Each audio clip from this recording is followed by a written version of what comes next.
Hi, welcome to Spinning Dreams. My name is Laura, and this is the space where I chat about all the things that I'm making currently, knitting, sewing, spinning sometimes. It's February 2nd, and we've had snow. Just a little teeny bit of it, just a little dusting, and it has been very magical this morning to wake up to that. My little 4-year-old daughter Mabel was very excited to look out all the windows and see the white snow everywhere. And we did have some snowflakes falling. And so we listened to our favorite snow songs and we're singing together. And it's just been a great Sunday morning together as a family, being cozy inside.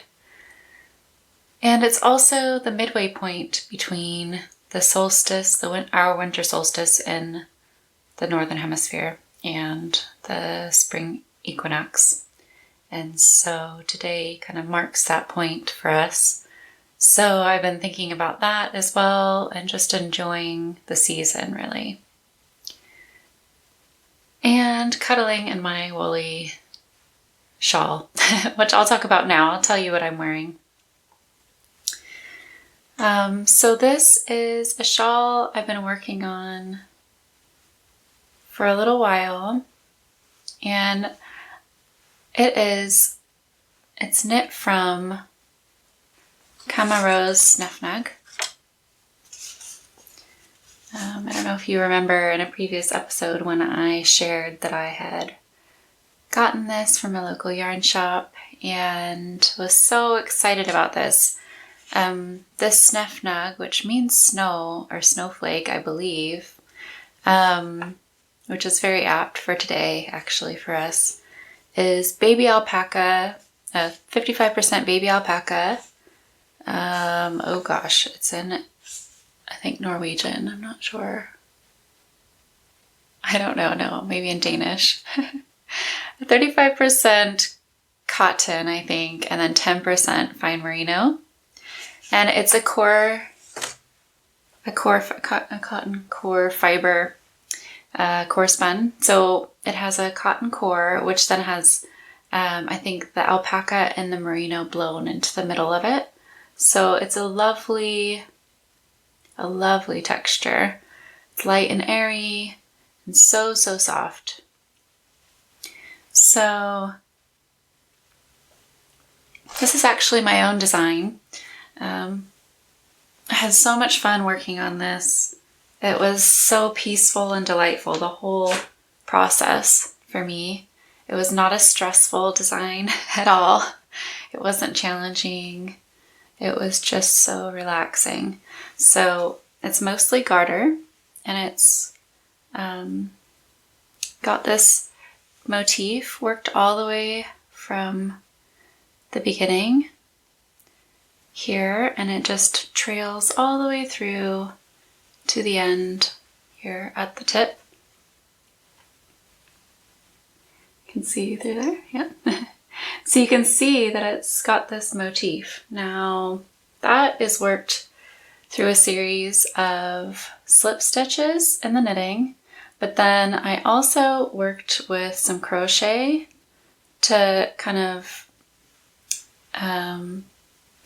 bring this to be a little bit more embossed, I guess you could say, or like raised, more 3D. And so I worked an embroidery with like a chain basically into my slip stitches of crochet. And then I worked embroidery flowers here with my needle, with my darning needle. So it's a few different techniques in one shawl, but all of the techniques themselves on their own are very relaxing and mindful.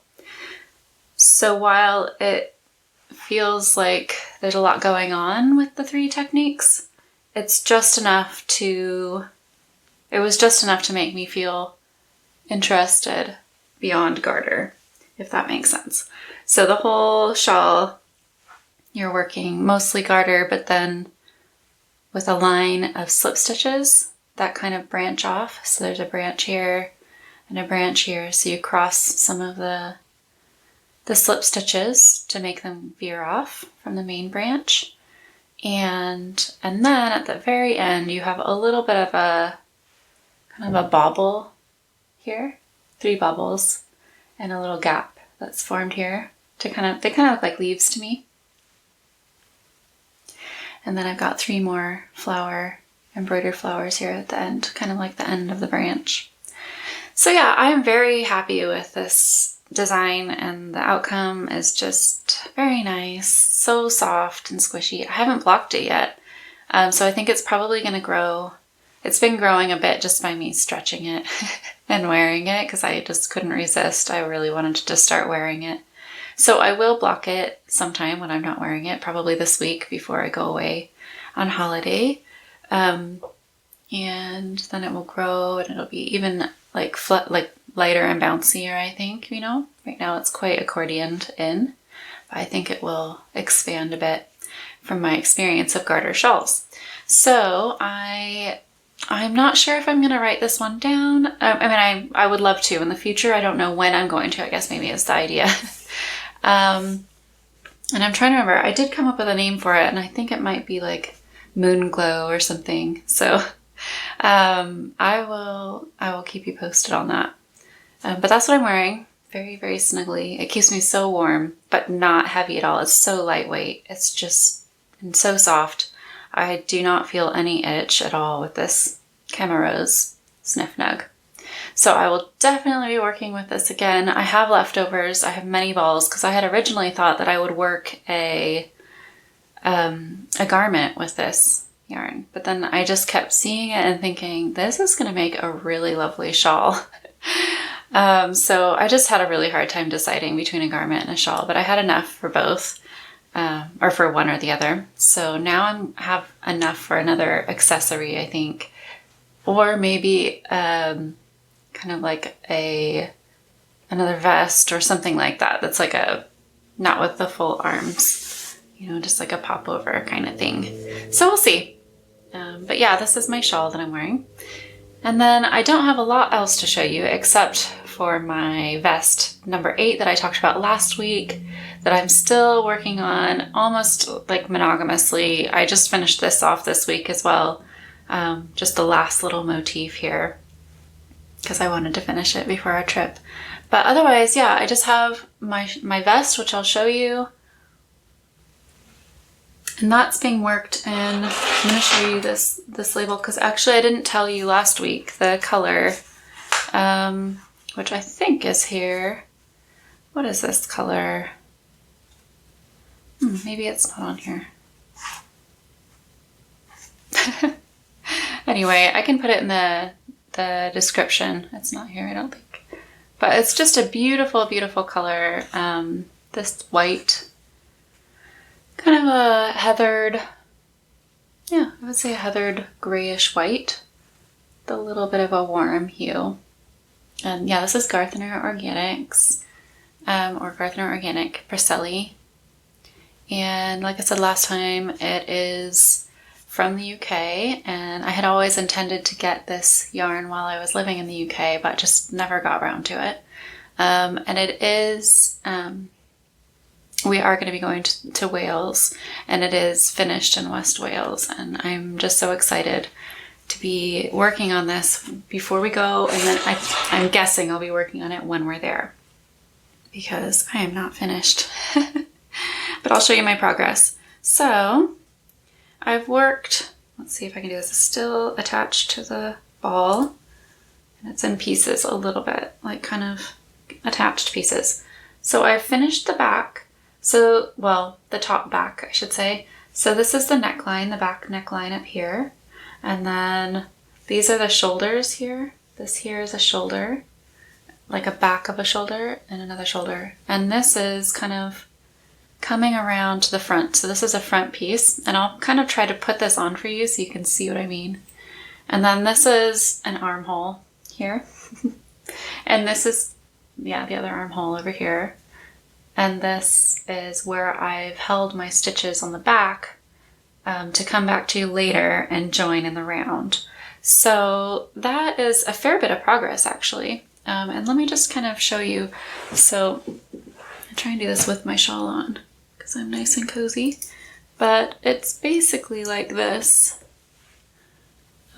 Yeah, so it will come around this way, and this will come around this way, and this will have a ribbing up here and a ribbing here along the front, but that's kind of the shape of it. So I worked the back first, then I'm working both shoulders and front pieces down, and then I will connect kind of like in this area, not in the round, I shouldn't say that. It's not going to be in the round. I'm connecting the fronts and the back pieces together to work back and forth, but it feels like it will be a real like long piece in one unit. It'll be worked seamlessly from that point on. And it is worked seamlessly, really. I picked up stitches here. Yeah, so I love the design and I love the way this is turning out. It's so light and airy. And I think I mentioned last time, I am only using one strand, one fingering weight strand, instead of held double with a silk mohair, which I think is what the pattern calls for.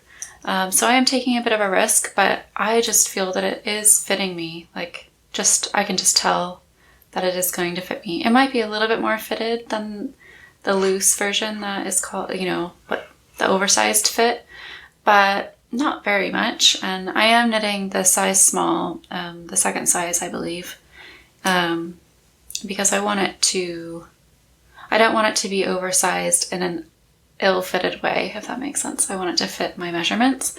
So I'm going for the small. And so, yeah, it may be more fitted, but that doesn't bother me. Because I do intend to wear this under, like, as a layering piece. So over something fitted, but then under something else as well. So yeah, it's knitting up very nicely. I do like the pattern. I do think that there are a couple mistakes. I think I encountered one or two in the pattern, but they were very easy to understand. I could understand what I was supposed to do still. It wasn't a point of confusion for me. So I think that's been mentioned in a couple of the comments in the project notes that people have left. In their notes, people have mentioned that there are some mistakes, but I don't think that should put anybody off, because this is a very nice design and well thought out, and it's helping me to learn some new techniques as well, just mainly increasing and with a cable. And so you're kind of increasing and creating more cables as you go. So you're increasing the number of stitches you would need for a full twist, a full cable twist. So it's been really fun to see that emerge as I'm growing the garment. It's been kind of addicting to see the cables grow along the arm. Yeah, I guess it was the back here. Saw it grow along here, to the underarm area. And yeah, I would highly recommend the pattern. And yeah, there's some really beautiful project examples, some really great finished objects out there if you want to look through that as well. So yeah, that is this pattern. Let me give it to you without giving you the actual details, all the paid pattern details, but it's this one.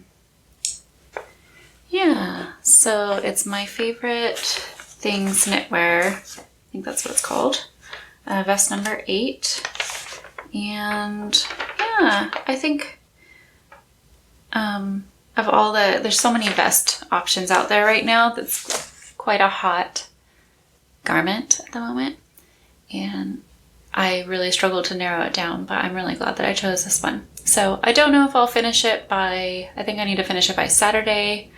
I don't think that's going to happen, but I'm going to keep working on it until then. And actually I feel quite cozy about the idea of knitting on it while I'm in the UK, and maybe even in the house in Wales. Yeah, so I think that's going to be really special. And my husband and I, Mark, were just chatting yesterday about what we wanted to bring to read for our holiday. And we'll be going to the UK, so England and Wales, and then also to France. And we were just kind of reminiscing about different books that we'd read on different holidays and how that really stays with you. You remember the book associated with, the story associated with the place that you were at, the location, and the things that you were doing there mingle with the storyline, and that was a really nice bookish conversation we had. And I also think that happens for me in the things that I'm working on, and I know that happens for other knitters and other crafters and people who work with their hands while they're on holiday. And so this might be my holiday knit, and I might cast on another one for a holiday knit, or I might bring some spinning, like drop spindle spinning. I have been working on some drop spindling, not very regularly, but I do have something like a whip, a work in progress that I could bring with me. So I'm hoping that those special projects will kind of mingle in with the memories that we make on our holiday and the places that we visit, the conversations that we have, and just the togetherness feeling that we have with all the family that we're going to be seeing there. I think that will be really special. So that's all I really have in terms of knitwear, knitted items this week. But I did want to mention what I'm reading. I'm always reading something. I'm always reading multiple somethings. But this one I've really been moved by. I'm still in the middle of it, but I thought I would recommend it anyway. I can't say anything as to the ending or the middle even. I'm just at the beginning of the first third of the book, but I thought I would mention it anyway. And it's The Awakened Woman.